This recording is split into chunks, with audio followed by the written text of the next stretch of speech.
despite their seasons and Zach LaVine and Nikola Vucevic having much better seasons than what they did last year, according to Brian Windhorst, that hasn't really helped their trade value very much. And the question I want to talk about today is that if the Chicago Bulls cannot still find value for Zach LaVine and Nikola Vucevic at this trade deadline, what do they do? What are the next steps? Do they keep the team the same, or will it lead them to make a brass decision? We're going to talk about all that plus the mailbag right after this.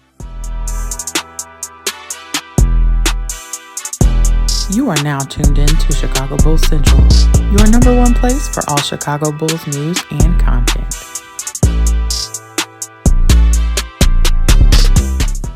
What's going on, Bulls fans? Welcome to another episode of Chicago Bulls Central, your number one spot for everything Chicago Bulls related. I'm the host, Haize, but more importantly, you guys can follow the channel at Bulls Central Pod on every social media platform we happen to be on. With that said, let's go ahead and get into this content for today, y'all. And I want to start off with this one. So, Brian Windhorst came out yesterday and said that, despite the change around Zach LaVine as far as like how it's playing, him staying healthy and things like that, and being on the trade block for a year, he says this: nothing has changed in regards to his trade value. A source close to the situation has deadpanned. Now, again, like I say with all these, take everything with a grain of salt. But when you pair that with what we heard, that there's still not really any movement out on the trade market for Zach LaVine, and then you pair in the fact that Tim Bontemps said in regards to Nikola Vucevic is that, sources across the league also don't expect much interest in trading for him. And that's so it's kind of counterproductive to or against what Bulls fans really think about these players, right? And the thing that I always say, and, I'm in a lot of conversations with Bulls fans between Discord and on social media and things like that. I always say that NBA fans, us as fans, we tend to think that a hot stretch from a player or a good start from a player can drastically change the trade value. And in some cases, I think that does happen. But generally, right, teams look at much more data than what us as fans look at. And when it comes to Vooch, specifically, like one of the things that Tim Bontemps pointed out is that despite his numbers being great, there's some skepticism on how much he's going to be able to maintain that as the season progresses with his age. And I think that's a fair thing. When it comes to Zach LaVine, like, yes, Zach LaVine is playing much better. He's fitting in, all those type of things. He's allowing the offense to come to him a lot more naturally, but there's still years worth of data to look at. And I think one thing as well, a data point to also look at is that teams may be looking at the numbers that Vooch and Zach LaVine are putting up, and they are going to look and say, well, the Bulls are running this run and gun style, which is allowing a lot more possessions. They're running the fastest pace in the league. We want to be more methodical, right? We want to have more of a half-court thing. And so are those numbers being inflated? Having conversations with fans, it's always kind of difficult to have that part of it, because I think some people just look at it and just at the surface level of, well, he's having one of the best center seasons in the league. Of course teams are going to want him. And it's like, there's a lot more that goes into that, right? Teams are looking at years and years and years worth of data. They're not just looking at, and I would say this, it would be stupid of front offices to look at 2 months opening of a season and be like, bam, he's all of a sudden the player we want, and ignore the years that came before that, right? And in Zach's case, I've said it before, I think people forget Zach is one of the best scorers in the league, and he's been that over the last decade almost. But with that said, it's like you may want more than just that. And his contract still with Zach LaVine, I think, is the biggest thing. I think if Zach LaVine was more on a $30 million contract, the Bulls could have got moved off of him last year, even with the injury, and gotten a first-round pick back. But in this era where you have, the second tax apron, and Tim Bontemps even added in the same one that, he's hearing from people around the league, and a lot of people are saying you may not see contracts above the low $20 million moved at all this trade deadline. And, when teams are really still trying to figure out how to wiggle around this new CBA, around this new era with the second tax apron, right, while the NBA didn't instill a true hard cap, they almost might as well have. So to hear that Zach LaVine and Nikola Vucevic's trade value really hasn't had much movement, and that the start of their seasons that they're playing really good hasn't really changed anything for them, it is a little bit disheartening. But at the end of the day, like, hey, this is a situation that AK, they put themselves in. AK and Eversley put themselves into this situation. And that is with not really understanding and reading the tea leaves for where this team was going to go. They kept thinking that somehow this team was going to change. It wasn't, right? And eventually by the time you make that decision, you move off Alex Caruso, you let DeMar DeRozan walk for free. These are two players had you made this decision just a few months earlier, you probably would have gotten a lot back. The Andre Drummond thing still continues to be a miss for this team. He walks for nothing. You could have got two second-round picks back. We're at this point talking about if the Bulls would have just 4 months earlier, 6 months earlier, made the decision to kind of reconfigure this roster, you're probably looking at least one first-round pick back for AC. And, some rumors said two, but if they did want a player back, at least one, you're probably going to get a low first-round pick or maybe a protected first-round pick for DeMar. 2 second-round picks was the reported offer for Andre Drummond. We're talking about 2 seconds and 2 firsts at that point had you made those moves, right? And then that could actually give you a little bit more freedom in trying to move. And again, I say all this with if that's even AK and Eversley's goal because it may not be. And this Bulls team, I've said before, may not have a hard time sticking at the bottom, but we'll talk a little bit more about that in a second, right? So the next question that I have based off these reports is this. If the Bulls want to change this roster and do decide at some point we want to keep this top 10 pick, we want to give ourselves the best chances to do so, could that lead the front office to make a trade that ends up just being a bad deal or doing something when it means moving off Ayo, moving off Coby? Could they end up doing something like that? And I do think that there may be a chance of that if this front office ever decides, hey, we want to keep this pick. This is the best chance for us to move forward eventually. Now, I know Bulls fans aren't all on board for that because we don't want to see losing, but sometimes you got to take a step back to take a step forward. It just is the reality of it. And this front office is really going to have to evaluate what their desire is. And like I said on yesterday's post-game show, the fact of the matter is where the Bulls sit right now, nothing's 100% clear in either direction, right? The Bulls right now sit at the 9th seed in the Eastern Conference, but you look at teams below them like Detroit and Philly, these are two teams that if they ever wake up, right, and start playing better more consistently, which Philly just lost Joel Embiid again, so you got to look at that. But if they decide to do that, then, if either one of those teams start, like the Bulls can find themselves right outside the top 10 potentially, right? And they already talked about the point differential, how that leads the Bulls to be more of a 32-win team, those type of things. So, but Philly and Detroit's point differential, Philly specifically, negative 5.3 is extremely bad. Detroit's actually a little bit, until last night, they were a little bit better than the Bulls.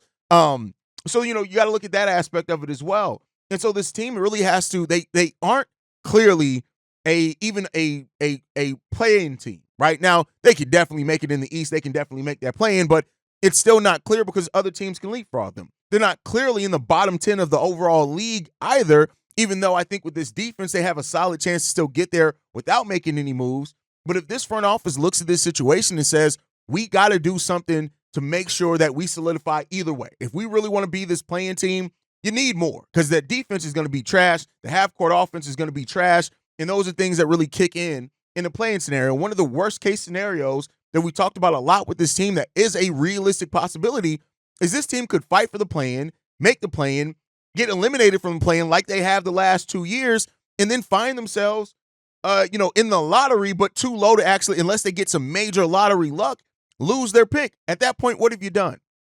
Right? And for the Bulls fans that keep saying things like, well, we got good players, why give them up? It's like, yeah, we do, but like, what's the team goal? And we're never really a free agent destination. We did get, sometimes we do get lucky. Andre Drummond was a good signing. DeMar ended up being a good signing for what it was at that time. Lonzo did come here, right? Jalen Smith, a solid signing. So maybe the Bulls can get lucky. But for every one of those, there's, of course, signings like Javon Carter. Signings like Goran Dragic.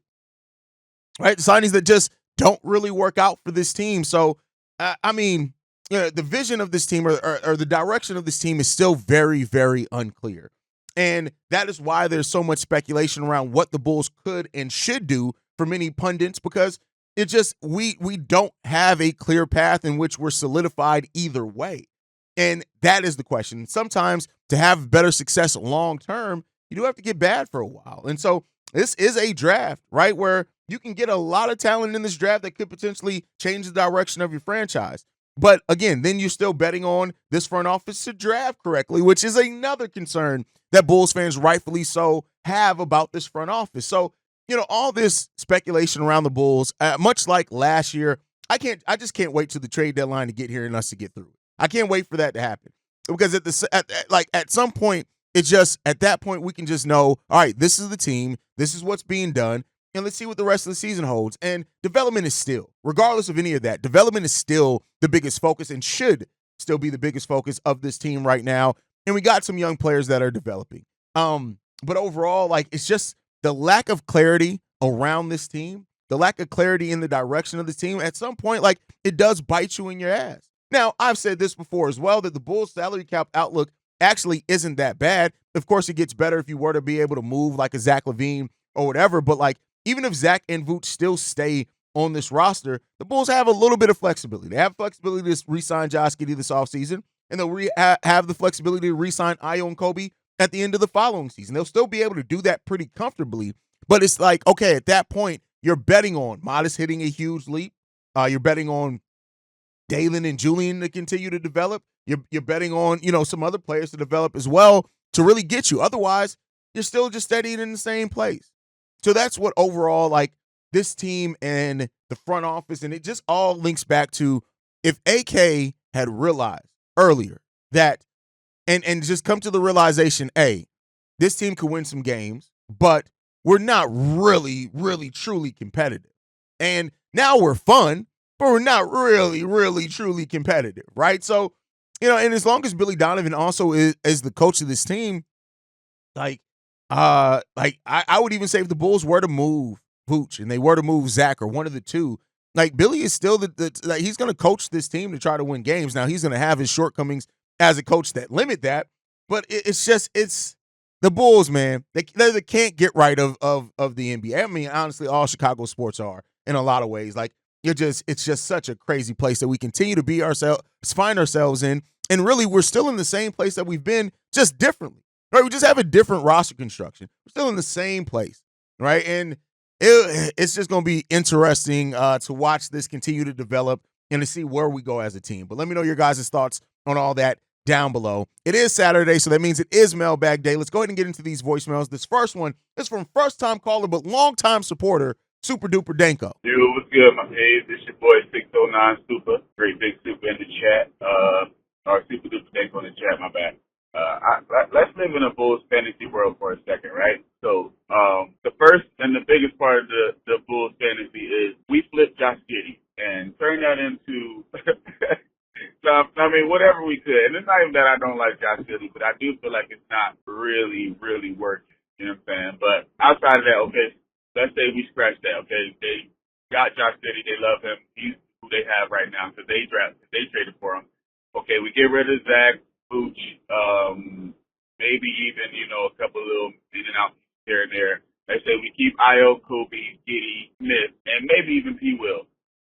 Does that starting five, I'm looking at it like run the young boys, you know what I'm saying? I'm a firm believer in that at this point, run the young boys. But does that starting five get us Cooper Flag? Does it get us a center who can come in and really just be a part of this? You know what I mean? Like, I really feel like Bulls could be a good part of our future. I feel like Ayo need to be here. I don't know about Giddey, but I feel like Ayo, Bulls, and Coby clearly are a strong part of our future. And if we build around them right, it should only take another year or two. You know what I mean? Look, let me know what you think, Peace. Trading Josh Giddey is probably not going to happen. Not this season. Now, could a sign and trade happen in the offseason? They ultimately decide, hey, this Coby, Ayo, Giddey, Lonzo thing just isn't working. Lonzo is also a free agent at the end of this year, so there's something that needs to be said there.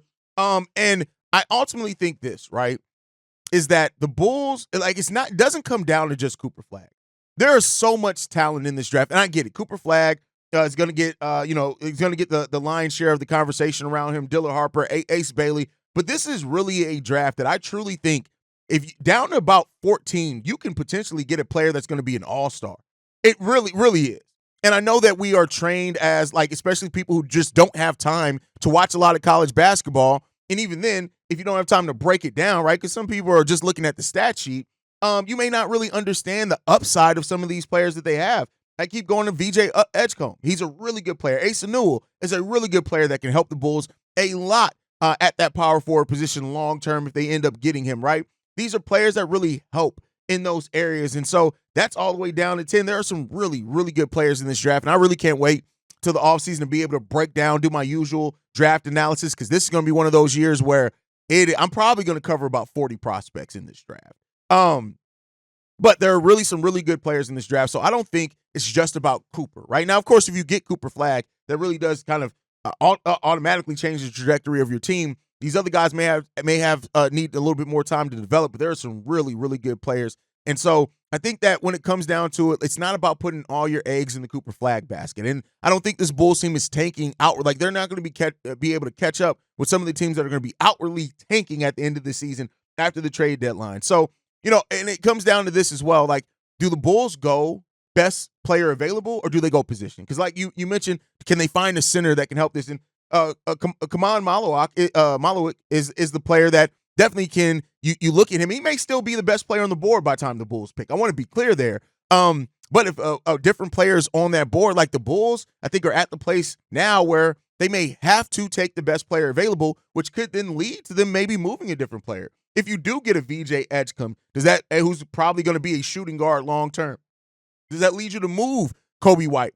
I'm not saying immediately, but that could lead you down the road as he develops if he becomes your starting shooting guard, right? So there's some other things this is a lot of moving pieces, but it comes down as well to, are the Bulls going to be good enough to keep their pick? And that is not an answer that I feel confident in answering either way, to be 100% honest with you, Danko, because I just don't know. I could see it. I've said it before. I think that if this team were to move just Vooch and not really get back anything of key as far as a player, but get back a pick or whatever, and that's kind of the main piece of that, and they get back, solid role player, young, unproven player or whatever, this team probably is going to be good enough to keep their pick if they do that. But then when you pair that with what I talked about in the first segment, you may not even be able to move one of the guys, much less both of them. So it's always a comedy of errors being a Chicago sports fan. And to why the Bulls could very well still get lucky. I want to be clear here. But it could go away that we don't. And then we're on the outside looking in. We don't get to keep our top 10 pick. And then we sit in a place where we're just going to stay in the middle for the next couple of years. But you guys can let me know how you feel down below. All right, let's get into this next voicemail. This one's from Shay. What's up, guys? It's Shay. I've been hearing a lot of people talk about, you know what? I don't think we should ever get mad at Coby White or Ayo Dosunmu, because I feel like this. Every year we've asked them two especially, to do something different. Play out the ball, do this, do that. Think about it.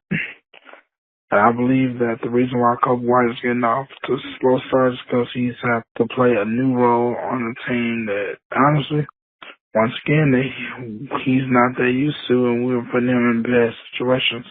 I feel like when it comes to a Chicago Bull that has done like everything that we've asked him, Ayo and Coby, those are the main two. And I feel like, we really shouldn't. They really shouldn't be given this much grief, because every year that they've been here, they had to change something in their game and had to change up their game to accommodate one person. Anyway, tell me what you think. Peace. The criticism over Coby White, here's the thing. Some of the criticism is due, right? And I was initially one of the people like, hey, Coby is still kind of having the usual season that he has. It's just that his role has changed. And, of course, he's in a down stretch. But now that stretch has become so loud when it comes to Coby White.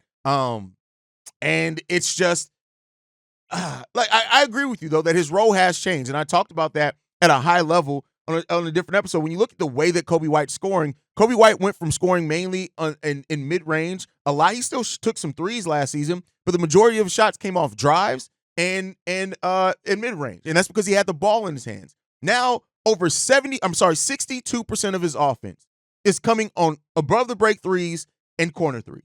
And most of his offense is also assisted. 60% of his shots are assisted, whereas last year was 40%.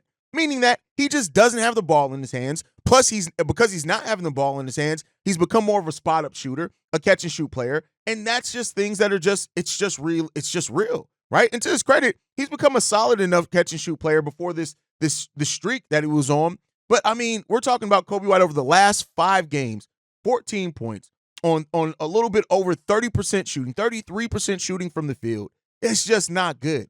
It's just a true shooting percentage of 45%. That's not good. A 3-point shooting percentage over the last 5 games of 26%. That's not good. So I think some of the people criticize him because it's the inconsistencies, but I also do think that some of the role does play a part into why he's inconsistent in a way, because he's just not able to play in a way that he really has been his strength.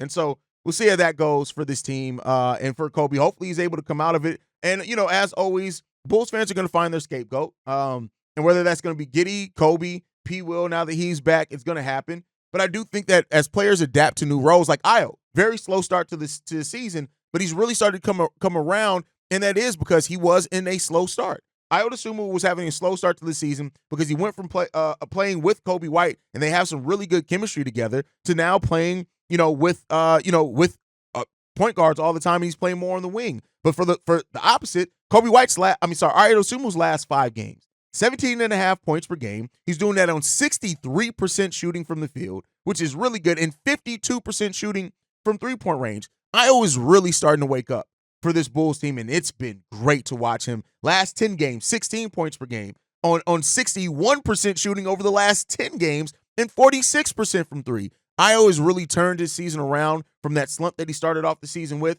Let's hope that Coby White can get there as well, Shay. Great voicemail. Let's get into this last voicemail. This one's from Corn. What it don't do, King, is your brother Corn. Hey, man, let's get right into it. All right, man, this is for all the new Bulls fans, I believe, like Sydney, I believe she left a comment.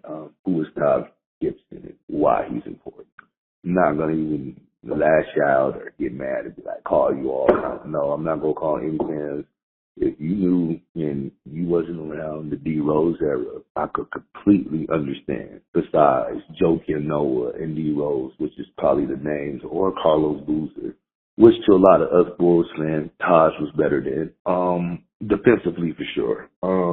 Taj is what we personify as what we want as a ball player. Blue collar, bring your lunch pail to the game and go to work. For those who want to remember of a little highlight or something like that, I want you to go on YouTube and I want you to look up Taj Gibson dunks on Dwayne Wade. Okay? I want everybody that don't know who Taj and didn't understand why did we give him that standing ovation, part of it, not a big part of it, but a little smidget part of it was that moment when he dunked on Dwayne Wade. Now, I know what people are going to say, oh my God, it's Dwayne Wade. He's not a center or nothing like that. I'm going to tell you something like this. Dwayne Wade is probably the best blocking guard ever. So I'm just going to leave it at that. You know what I'm saying? Take it for a grain of salt. Take it for what you want. D Wade is probably the best blocking guard ever. Now, remember when I say guard, 2 guard specifically, D Wade is probably the best. But Taj, man, it choked me up a little bit. It was good to see that. It was lovely. It was respectful for us Bulls fans to do that, especially for like I said, for people who don't recognize like that, you know what I'm saying? It's more than sometimes than the name that's on the back, you know what I mean? That makes the team.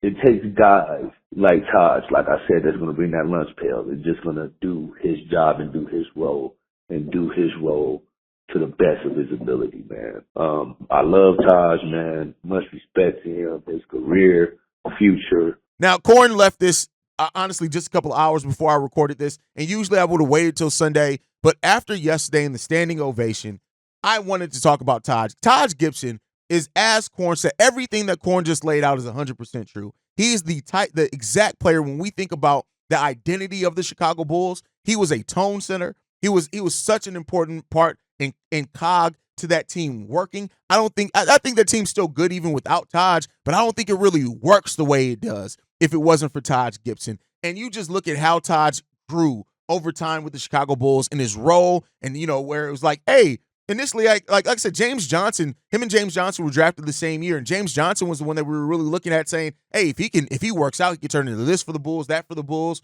And then it turned into Taj. Like, slowly but surely, Taj just, chipping away at those minutes, chipping away at the role, becoming a really good player, the scoring coming along for him. Like, Taj is just that type of guy that just is the definition of why we love certain players on this team.